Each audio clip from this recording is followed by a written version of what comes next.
All right, so I think we're live. Welcome, everybody. So just let me know if you're online and who you are, where you're from, anything you'd like to say. So I'm sorry we forgot about, or I forgot to um, link up yesterday. I hope um, those of you who are waiting are able to join in today.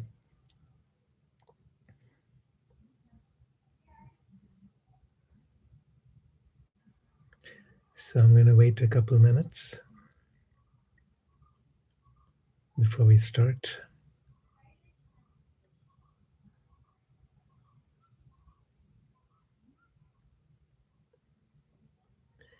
Hey, Francesca. Hi, Irina.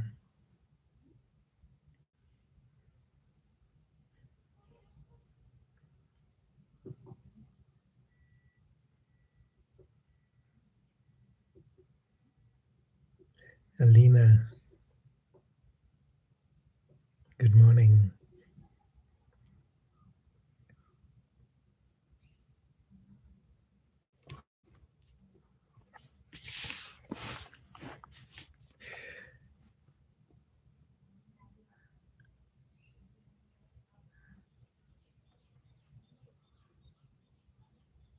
So what you see behind me is a mosquito tent. So I've been using that lately, and I intend to take it out with me when I'm traveling. So it's just very easy to set up. Takes 10 seconds uh, to fold or unfold. And along with the sleeping bag, it makes it very comfortable to be out in the wilderness. So, oh, Rena, it's your birthday. Happy birthday to you. Karen, good morning. Eva, hey.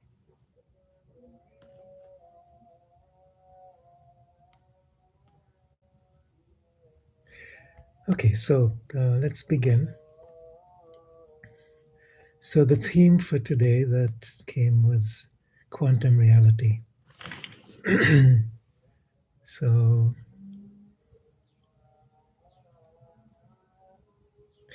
I'm going to say a little bit about what that means for me. Uh, the word quantum comes from Einsteinian physics, which has to do with extremely small packets of information carried on the um, wavelengths of of subatomic particles. And according to this branch of physics, um, reality is simply a subatomic field of possibilities. So the reality that is constructed from that which we perceive with our physical senses um, is mediated to us through the activity of a rational mind. It's a very complex um, activity which allows us to perceive in certain ways. Not every species, not every form of consciousness experiences reality the way that we do. And even within our own species, not every individual perceives reality the same way. So reality is very flexible. It's not one reality out there that we all interact with. Reality is something that's more internal to us, that we project onto a world that's seemingly outside of us, which we all then respond to as if it's one thing. So each of us then becomes like a wave front within this quantum reality. Now, it's one thing to say that from the perspective of quantum physics. It's another thing to actually experience this. And in order to experience this, we have to get beyond the rational, um, hypnotic structure of the mind. So, shamans have learned to do that. Children naturally do that up to a certain point when they become indoctrinated. Um, and those of us who've been meditating and opening doorways between worlds are slowly learning to enter into this quantum field. And what does that mean? It basically means that we're not reacting or responding to the world outside of us the way it appears to be. It means that we're actually responding to an internal framework of reality that gets projected out into the world. And what that also means is that we have power over the world around us. We're not victims, we're not passively encountering or experiencing something that seems to be beyond our ability to change or control. So once we enter into that quantum reality and enter into it deeply enough, everything changes. So when we are talking about dimensions or densities, this is the way that our physical senses um, respond to an internal state of awareness. And then creation changes in response to that. So, third dimensional reality, as we call it, seems to be fixed because collectively we are latched into a collective mindset where we experience the world outside of us. But then, as we begin to shift into fourth, fifth, sixth, seventh, higher dimensional frequencies, time and space are not so rigid, and therefore our experience of reality is not so fixed. So, therefore, we can have two or three different timelines or worlds that are separate from each other and yet simultaneous to each other, because each of them is a response to an internal state of mind. And when this becomes a collective state of mind, then that changes the way that uh, the world responds to us. So it's not just we responding to the world, it's the world responding to us. Um, there's a new theory that's going around called the electric universe theory or plasma cosmology. And what this refers to is these plasma fields. Everything is basically predicated on plasma fields, crisscrossing the entire universe. These are electrical fields because plasma, which are subatomic charged particles, travel across lines of electrical force. And there's communication instantaneously across these lines of force. So anything that happens in one corner of the galaxy is instantly communicated and experienced every place, in every dimension. So it's just that in the third dimension, which has become so rigid and fixed, we don't get to experience the fullness of this. In our meditations, we do. In our higher dimensional experiences, we can experience that um, ability to transmit information and even transpose ourselves. So many people have experienced the ability to travel instantaneously across space-time by focusing our consciousness in a different dimensional timeline. So what's going on in this particular phase of history is that we're slowly beginning to shift our awareness from third dimensional reality with its own laws of physics, which is basically Newtonian and Einsteinian, to a completely different understanding of reality, which is metaphysical. And what this means is that the focus is more on these higher dimensional realities as they impact the third and fourth dimensional worlds. This is something the ancient rishis and yogis and mystics understood as direct experience.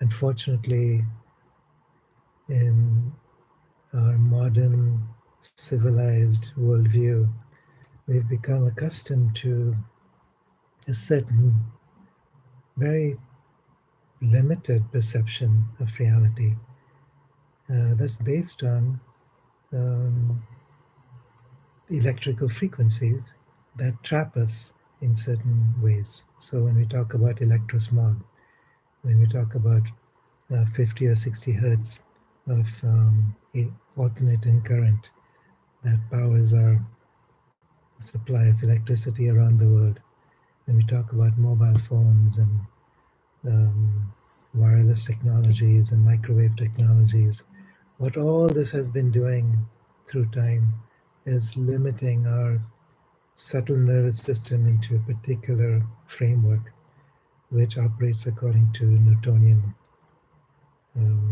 Euclidean physics. This is about to change. Uh, Even in terms of our own structures, we are multidimensional. So I'm not even talking about reality beyond our physical and personality structure, because our personalities are linked to higher bodies. So the subtle bodies are linked with the astral worlds.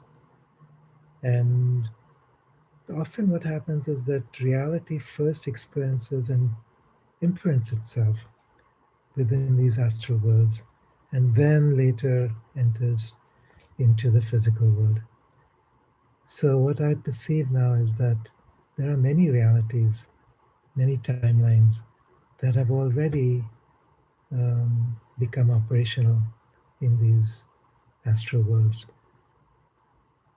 in these subtle realities, what Sri Aurobindo called the supramental world, which is a very, very um, refined layer within the astral world, where the highest expression of divinity is being manifested. Unified light, completely bypassing the laws of duality. And so these realms are now slowly imprinting themselves into the physical, third dimensional world. And when that first happens, there's going to be opposition, there's going to be resistance, there's going to be blowback. And that's what we're seeing right now. And don't expect things to be any different. So in the next year, I think there will be an intensification of this reaction. Those who are holding the light will find it increasingly challenging. There'll be massive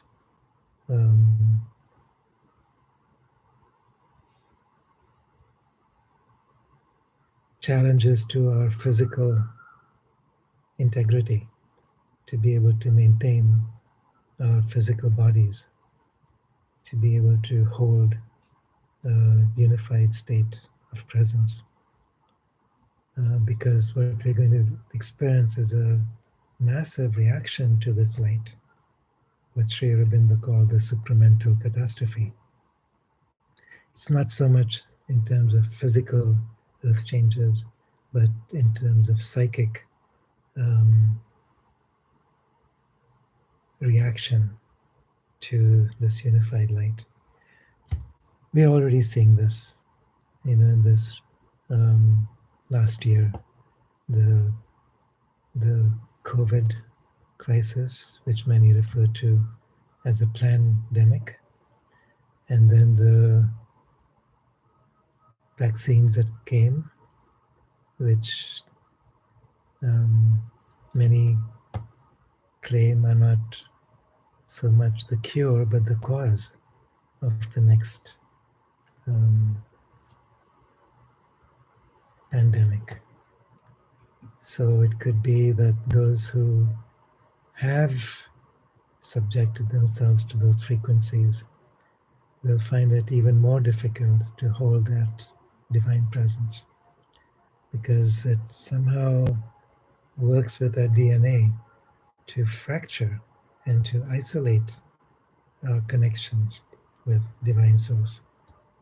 I don't understand the full extent of this, but I do feel that the powers that be that are behind this are using these technologies for mind control and for diminishing our ability to reach beyond the physical dimension.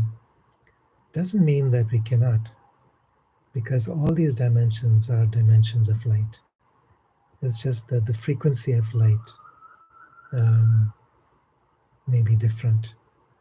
But as we tune into the soul quality, the soul presence, everything is possible. So even if you have been um, jabbed, doesn't mean that's necessarily going to be a disaster. It just means it may be a little bit more challenging to maintain your divine presence in the midst of all the changes that are going on. So a lot of it is um, genetic manipulation. Our genes respond directly to intention, which is directly connected to the quotient of light that we are capable of carrying.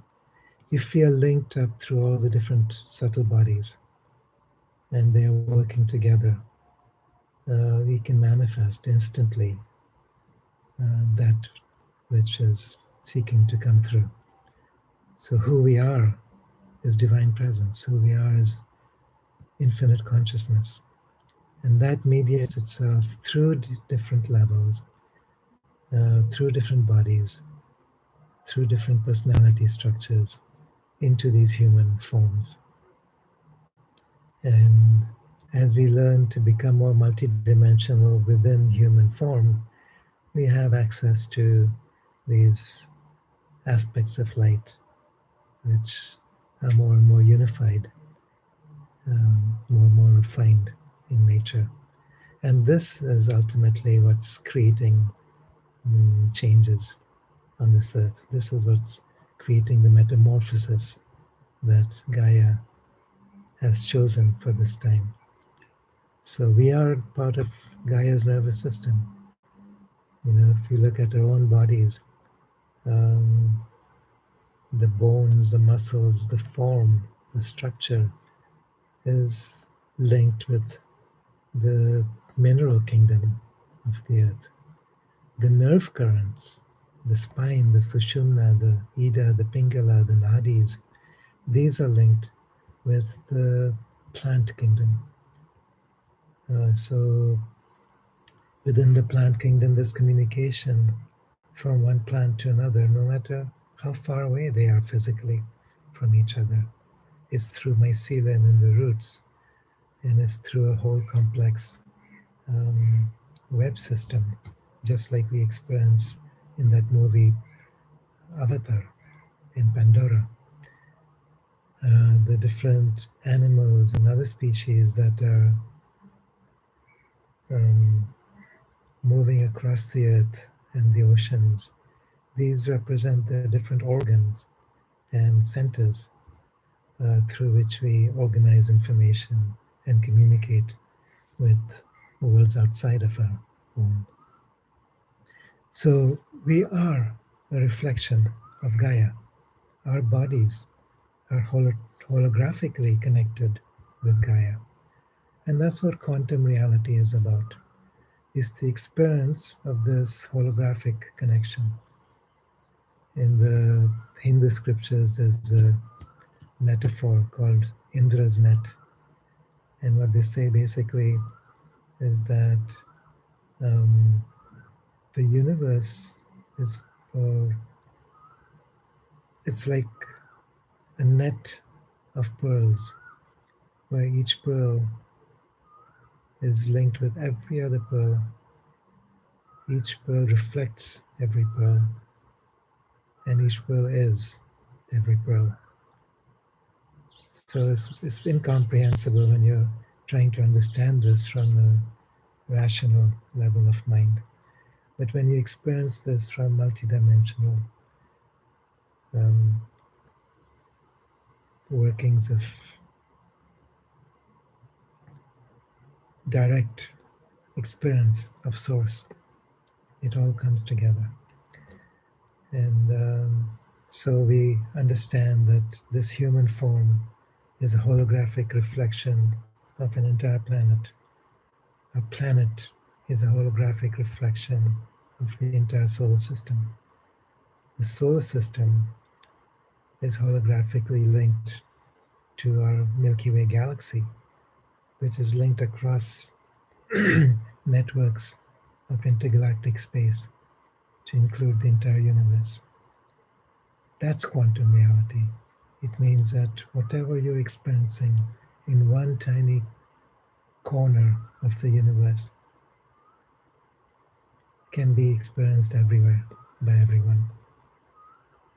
So, some of you may be familiar with David Hawkins and his scale of consciousness from 0 to 1000. When you're vibrating close to 1000, you become um, able to experience quantum reality. That's when you experience yourself as Gaia. That's when you experience yourself as the universe. That's when you experience yourself not just as subject to the world outside of you, but a creator, because you understand that the entire universe is within you and then gets projected or reflected in what appears to be outside of you.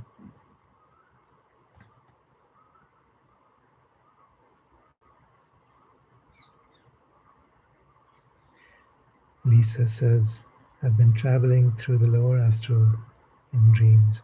Some are not nice, bad dreams. I continue my work for the earth, but I have these very bad dream experiences. Yeah, thank you for sharing that.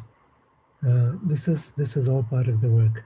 We're transmuting in response to this extremely refined quality of unified light that's entering from beyond time and space, from the realm of infinite consciousness beyond creation. As that enters into these different densities, it's clearing whatever hucha may be remaining, all the way down into the inconscient. And the inconscient is an aspect of creation which has not yet been incarnated. So, what we are doing as consciousness is incarnating within all the densities of creation, all the way down into the inconscient, which means that everything that is in resistance to the light is coming up to the surface. And creation, new creation happens at that level, where we can penetrate through the heart of darkness and find the undiscovered country that's deep within the inconscient. So, in a sense, primordial consciousness also is present within the inconscient, but has not yet been revealed. As it becomes revealed, new creation, new evolutionary possibilities become possible. And that's our task, is to enter all the way through these astral worlds, all the way through these densities, into that primal, inconscient realm. Bring that light in, become a bridge, a rainbow bridge between heaven and earth, even down to the deepest realms of what the ancients used to call hell, which is the inconscient. So it's hard work, and it requires that we be in alignment, we be in our center, we be in our truth, no matter what. We remember who we are as immortal, infinite consciousness. And when we do so, we transmute these realms. We transmute the Bardo realms. We transmute those lower astral realms. And yes, those of you like Lisa who are having these dreams or having these experiences, what you're doing is you're bringing that divine presence into those realms in order to transmute. Those of you who are having experiences in this world that are less than pleasant, encounters with people, experiencing the mass consciousness, which is so troubling in this time. And if you can walk through that with awareness, you're transmuting those realms. And this is happening, and it will continue to happen for at least the next year or two. After which, I feel like there will be enough of a cleansing and refinement and purification that takes place in the body of Gaia, that she can then hold these more refined frequencies all the way into the inconscient. And that's when um, Gaia can move into her next evolutionary phase, which includes us, of course.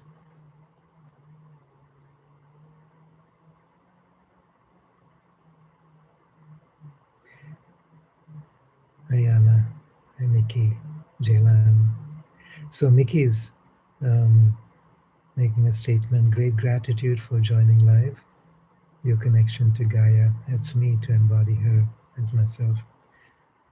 Yes, the more of us that can embody our presence here within this human body, we are linking to Gaia's consciousness.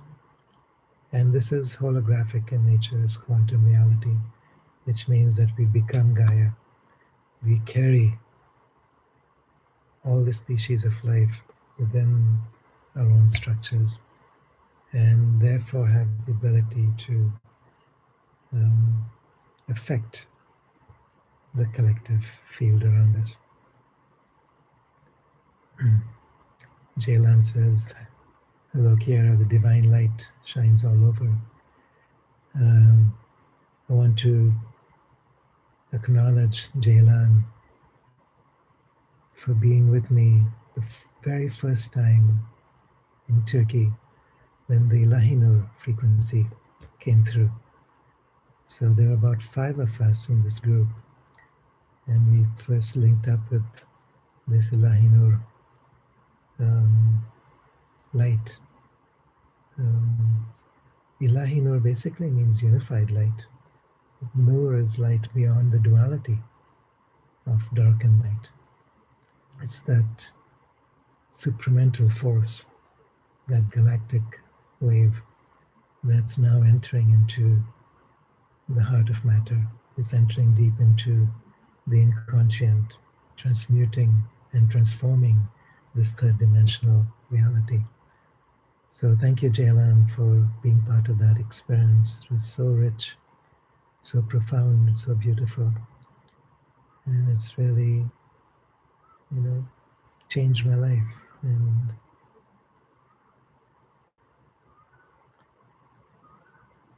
can't thank you enough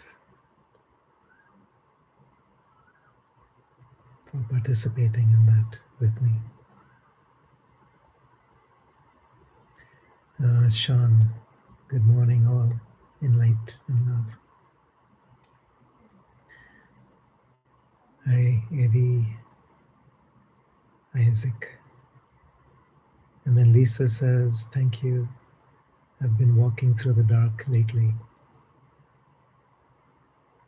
When I awake, My guides tell me to let it go and ask it to leave my body. Yes.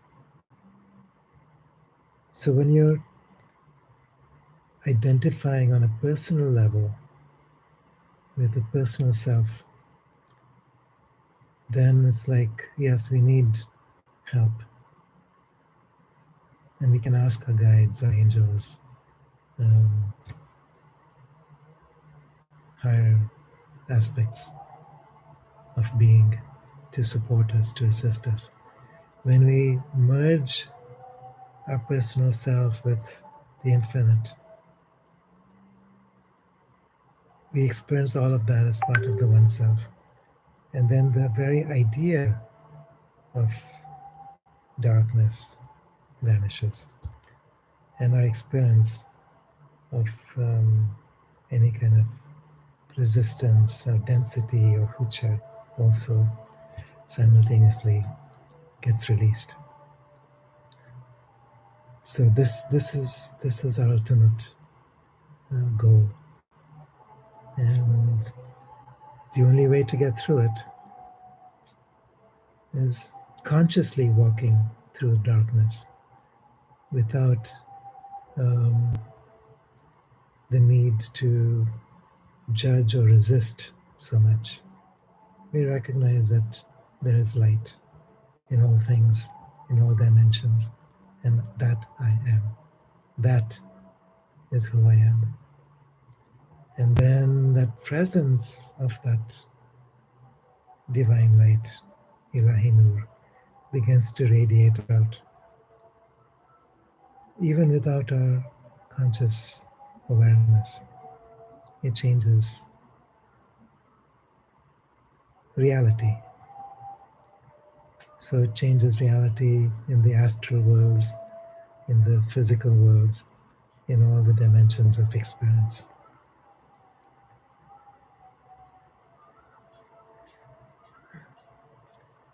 Even again, good to be here with you, Anna. This is so beautiful. Thank you. And Sean, I'm so grateful to the unified light, Ilahi Nur. It has completely changed my life too.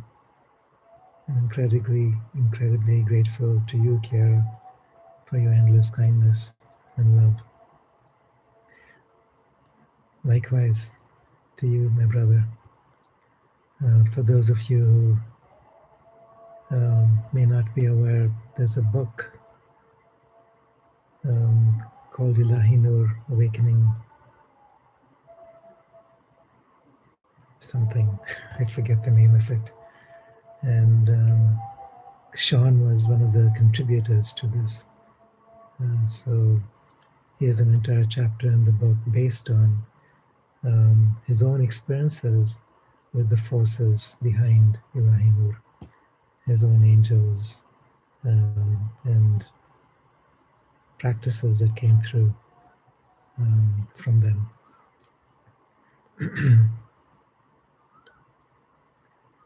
And Jaylan, I'm thankful that I've met you and lived these special moments, which brought my life very special awareness.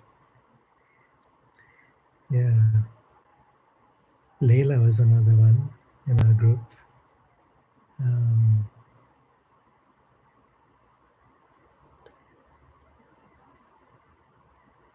I forget the names of the others. I think there were 2 or 3 others.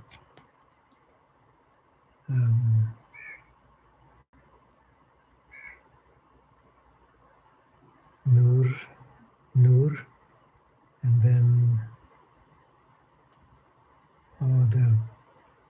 the woman who had spent some time in Egypt. I can't think of her name. Okay, thank you, Sean. So the name of the book is Ilahi Nur, Awakening the Divine Human. It's still available, so if you go to Amazon, you can find it there. And there's also a couple more recent books. One is called Gaia Luminous, which is the conceptual framework for the new earth that we are stepping into. And then one is called Homo Luminous, which is practical teachings that we can use in our own meditations to grow into that unified light. So it includes Ilahi Nur also, along with Inca practices from the Andean tradition and various other traditions. Anna says there's so much going on in this outer environment. The dark night of the soul is the release and the remedy. Absolutely, Anna. This is, it's very clearly stated. The dark night of the soul is the release. It is the journey. It's not something that prevents you from entering into the light. It is the journey into light. So the dark nights are the inevitable consequence of opening to higher frequencies of that unified light. It's like the hucha being released shows up as the dark night. So all we do is just hold our own, remembrance of who we are and walk through it. Remembering that I am not these emotions that are coming up. I am not the struggles. I am not the fears. I am not the traumas from the past. I am not the depression, the sadness, the frustration, the grief. Those are aspects of me that are being brought to the surface in response to a deeper level of purification and clearing. And this is a divine creation. It's divinely guided. It's a higher self that's guiding this process. And it's happening because we asked for it. It's only happening because we have chosen to be here on this earth now as a warrior of light. So there's no other way. And it doesn't have to be dark and dismal. It just becomes part of our entry into the inconscient until we find that we can hold our balance all the way through these dark nights until we get to the very bottom, into the heart of the inconscient. And then magic happens. It's not the personal self that creates this magic. It's not the personal self who's responsible to change itself or change the world. All we're doing is creating a channel through which this unified light can move through, enter the heart of the inconscient, and then that rainbow bridge is created and does whatever is needed. Anna says, I've missed some of your teachings lately, Kiara, and this time with you today is so precious. Thank you. Thank you, Anna. Yeah, we'll start the next cycle soon. Next month I'll be going to Kashmir for about 2 weeks.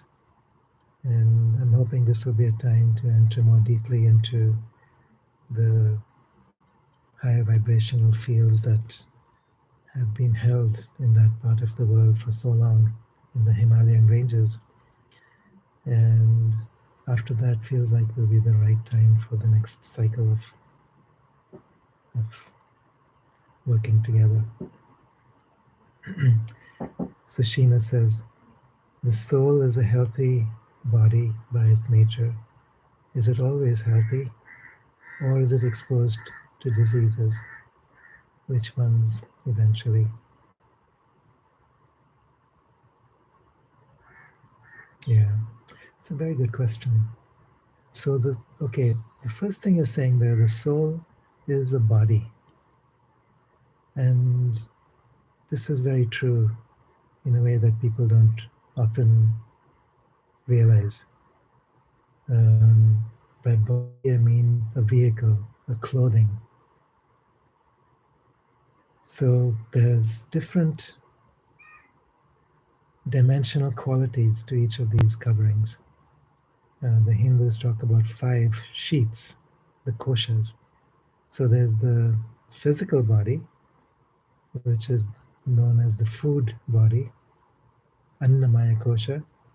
Then there's the etheric body, which links all these bodies together. It's the pranamaya kosha. The prana is that life force that links and connects these bodies through magnetic fields. So then you have the emotional and mental bodies. So the Mannamaya kosha and the Vinyanamaya kosha. So these are what together provide us with a sense of human personality. It's our incarnational memories as we pass from death, from life into the passage we call death, one incarnation. The soul body is, so once we leave this particular incarnation, we carry all these memories, all these experiences up into the soul body, the Anandamaya kosha. It's a very, very subtle sheath. And at that range of awareness, we are directly linked with the self. The self is not a body. The self is beyond all creations, is beyond all dimensions, is beyond time and beyond space. So that is who I am. And that incarnates through these different dimensional fields, taking on these different sheets. So the soul evolves. There's a spark of divinity which we start off with, known as the Atman. And this Atman emerges, emanates from this great ocean of light in that first moment of creation. And then, as that spark, the Atman incarnates again and again and again through a series of lifetimes, gathers experiences, grows, evolves. Then it develops what's called a psychic being. So, this is the soul in its maturation process. So, people talk about young souls and old souls and so on. So, this is what we are developing and growing into. So, yes, the soul can be unhealthy when it's immature. And the soul, as it grows in presence, as it grows in awareness, becomes healthy, healthier and healthier. The body is exposed to diseases, the physical body. The mental body and the emotional body are also subjected to miasms.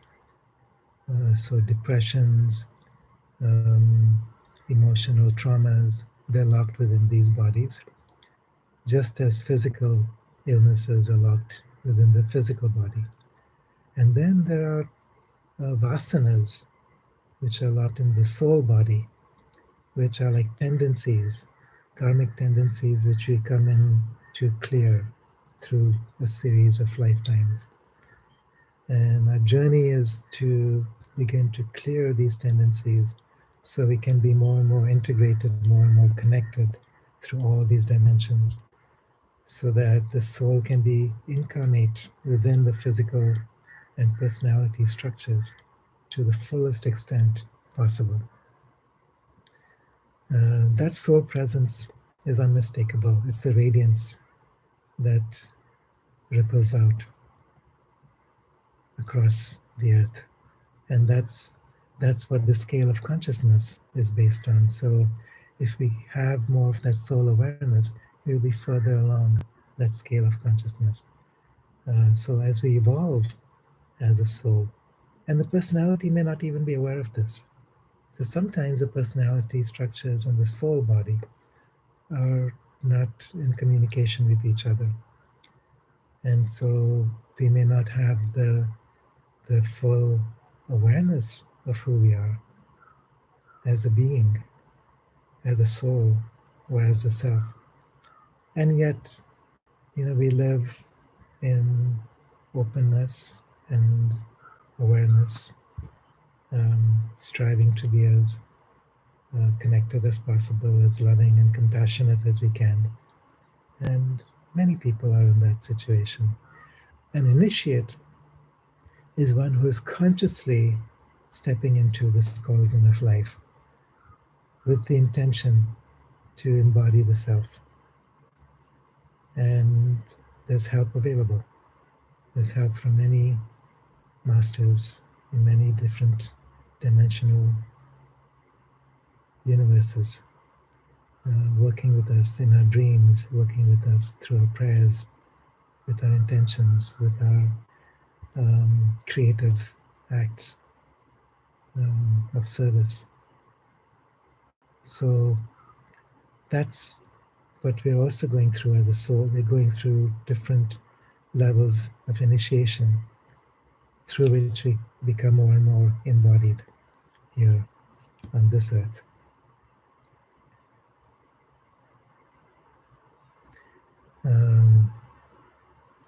Jalen. Okay, so thank you. So Kiara, Leila, Noor, Nuket, and Jalen. That's the five of us who were in that first group when we experienced that powerful force of divine light. And then what happened is that we worked with Ra, learning how to embody this light consciously. So different techniques, different ways that we could make connections between these different bodies, different parts of the brain, different circuitries to make this, to anchor this more directly into the lower bodies.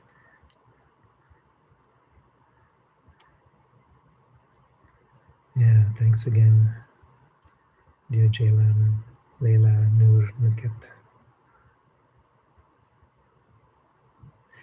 And Lisa is saying, I do know that our personalities do indeed exist beyond, they're infinite. The soul-infused personality is very different from the separate personality. Separate personalities don't have a whole lot of influence beyond a very brief temporal cause and effect. But the soul-infused personality has an influence that reaches out infinitely in across the dimensions, across the worlds. So the soul-infused personality, as it interacts with others who are also connected, both embodied and disembodied, we become that nervous system for Gaia, through which the rainbow bridge can be built, through which the Ilahi Nur, the divine light, can be brought all the way into the inconscient. Across these currents of vital force in the Earth's body. Some call it the ley lines or the rainbow lines. So this is our task. We become the acupuncture needles through which these forces can be generated and regenerated across the earth.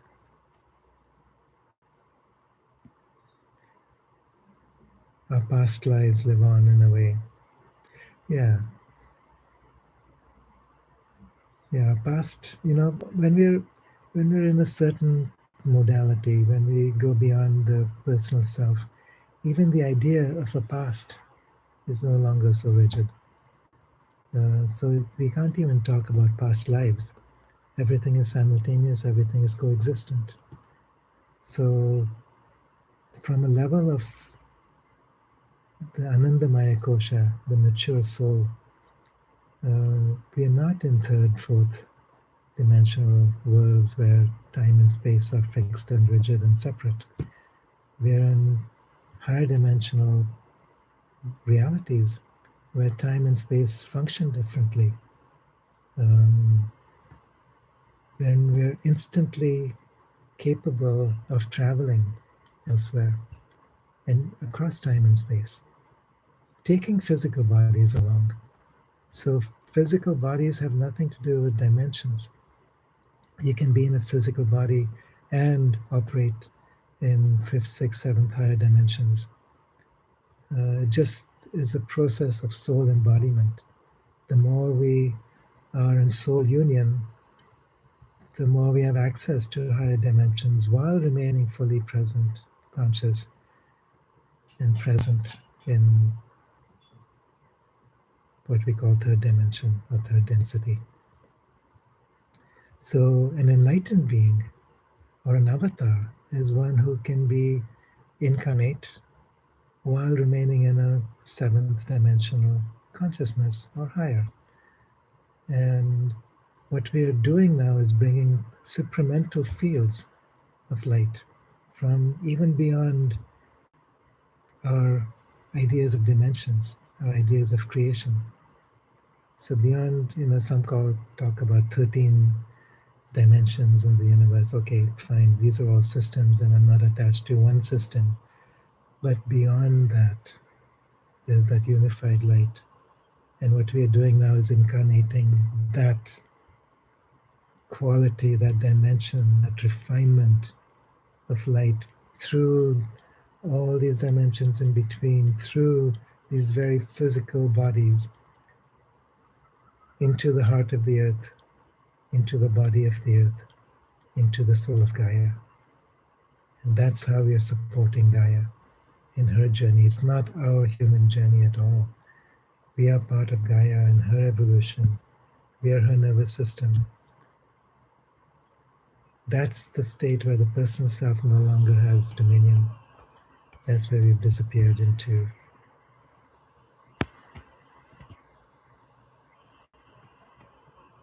that oneness that we came here to embody.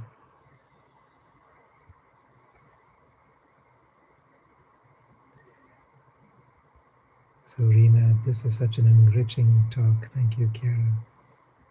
Thanks to all of you. And Lisa, that is something to ask for in our meditations and prayers, to be more embodied with our soul and the soul of the earth. Absolutely. There's a meditation that I was doing with a group of people just before this present YouTube meditation. It's a group called Light Age. Let me find that.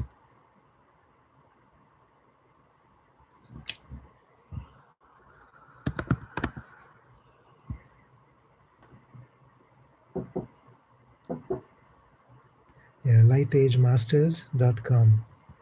And what their work is about is working with these Saptarishis, which are these 7 rishis who are behind the evolution of our physical planet and all life on this planet. And these Saptarishis have been working with what's called light channeling in that system, very similar to what we've been doing through the Inca tradition. And this is opening to this great ocean of light, allowing it to pour in all the way through our bodies and then radiating out through our bodies.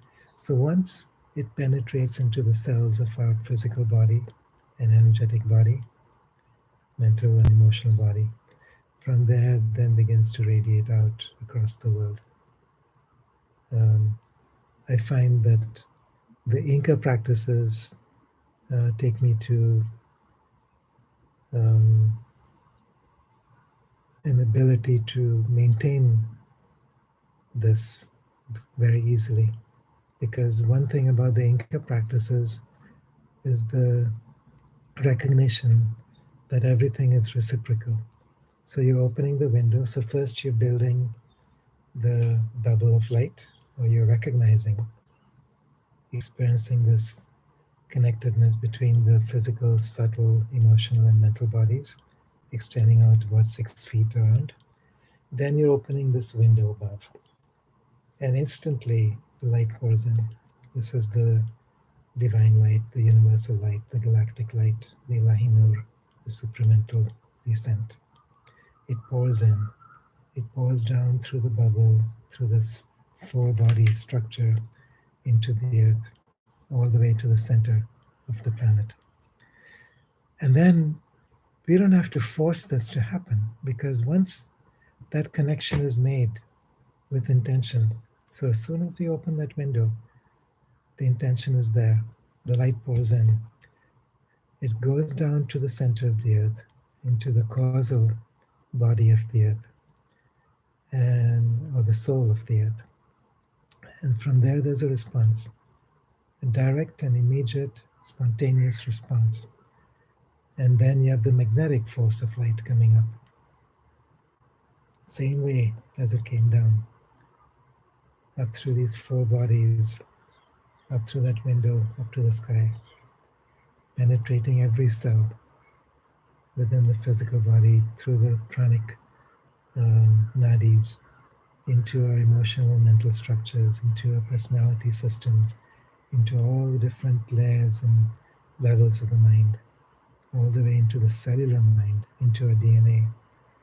And then it creates this electromagnetic force field, this constantly flowing electrical and magnetic current allows us very naturally to move out and connect with that fifth body, the Anandamaya Kosha, the soul body. And at that point, you instantly experience your connection and identity with the soul of the earth, with the soul of the sun, with the soul of our galaxy, with the soul of the universe, with the I am presence. You can go far out as you wish. But that's the basis for this. And so the light channeling that the lightagemasters.com, the Saptarishis have been teaching is similar to this. I find the Inca teachings actually go a little bit deeper, just because it's working with that reciprocal quality. It's acknowledging that everything in the universe is alive, and that there's a quality of reciprocity between everything and everything. That's the nature of life itself. So what they recommend is doing this for 7 minutes every morning, 7 minutes every evening, at least. And they also do this every third Sunday for half an hour together, which Indian time turns out to be 11 to 11:30 a.m. So in Europe this would be 7:30 a.m.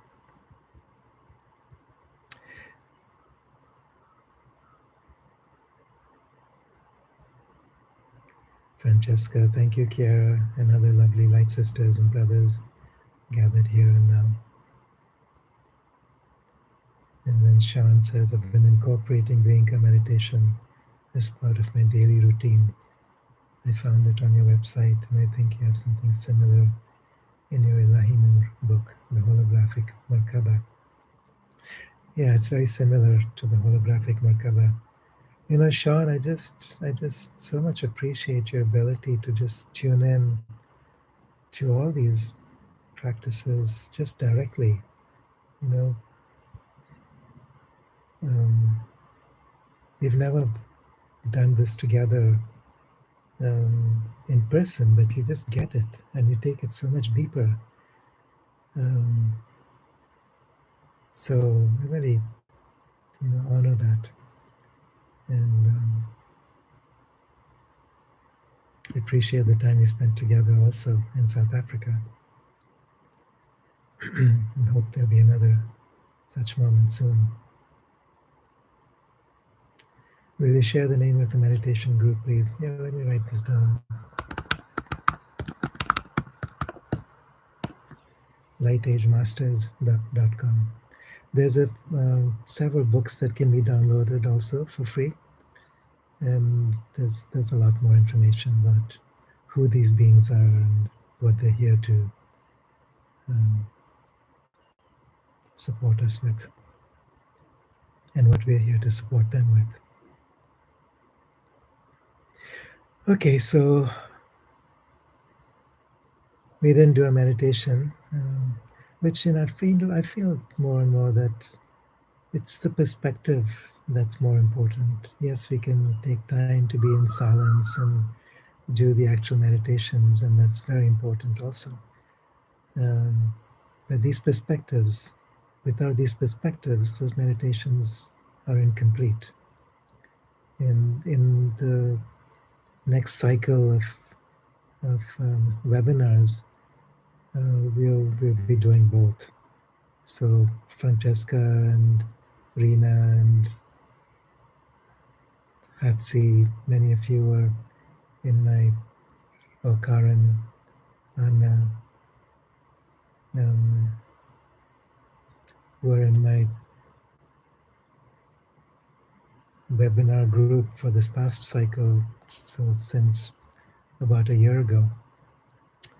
And it's been a fascinating journey, um, meeting about one weekend a month for several hours each time, and just going deeper into the theory in order to go deeper into the experience. And so maybe after my trip to Kashmir, we can start that again. So maybe September.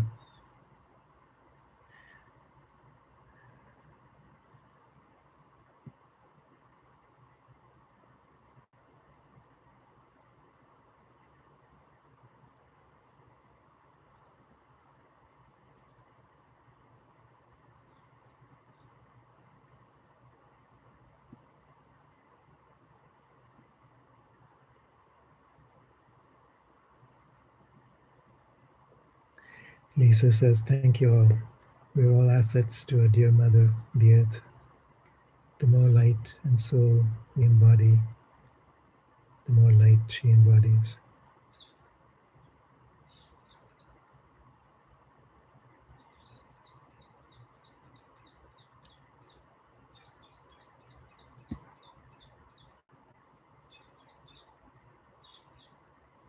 We forget that, don't we? We forget who our mother is, and then we feel lonely and lost. And she's not just earth beneath our feet, not just the physical body, just as we are not just a physical body. She's a highly conscious, beautiful, divine, loving, compassionate entity, a mother that we can enter into a relationship with. Not just a mother, a friend, a companion, a partner. And even for those who are mystically inclined, a lover. And so those like Rumi and Hafiz and Khaled were able to penetrate into that aspect of her consciousness where she is being experienced as the cosmic mother and you're being experienced as cosmic father in this beautiful dance of creation, Shiva and Shakti.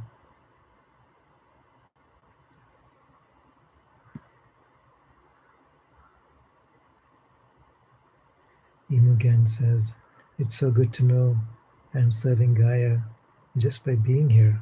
Absolutely. Just by being here. That's why embodiment, incarnation is so important. If we can be here, not just do here, not just live here, but be here in presence, there's no better service than that.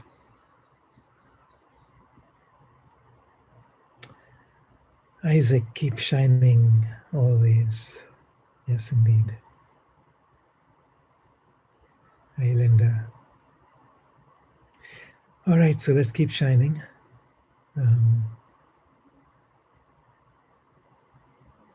Tomorrow, for those who wish to join me, there's a there's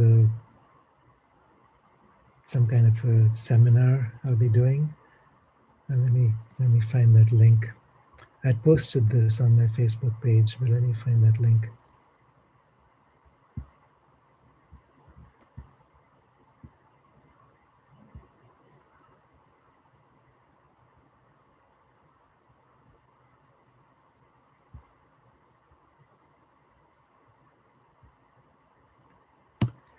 Okay, there it is. So if you go to my Facebook page, you'll find the link. If you go to www.truthandreconciliation.net, it lists all the different workshops that are happening. So this will be several days, 19th to 24th.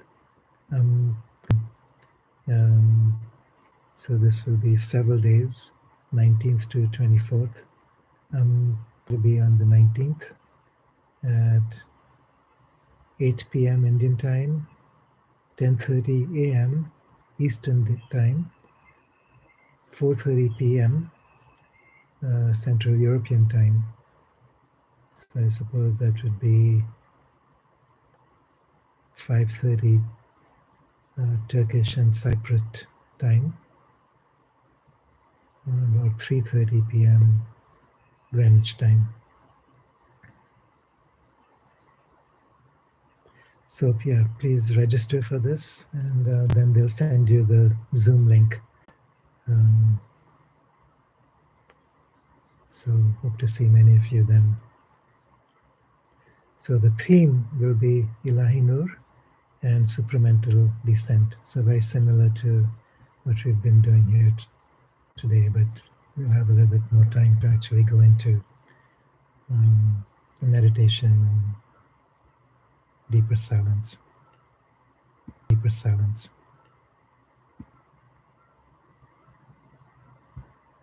All right, guys. So see you tomorrow, perhaps, and I'll continue linking up for these weekly meditations. I think the next one will be on Saturday again. And if I forget, then Sunday. So Francesca's always been doing a good job to remind me, but then sometimes I forget to look at my reminders and I forget that I've forgotten. And that doesn't help. All right, blessings. Much love to you all. Will it be available on video later? I think so. I'm not sure how it's a different organization that's hosting all this, so I just show up. I don't know what all the logistics are.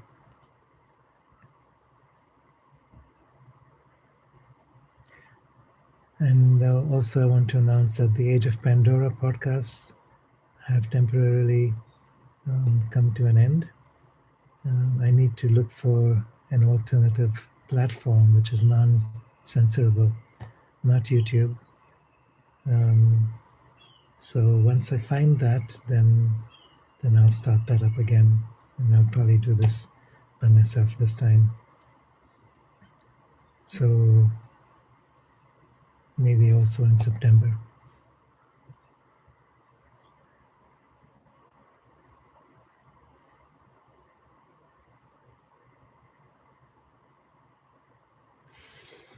All right, blessings.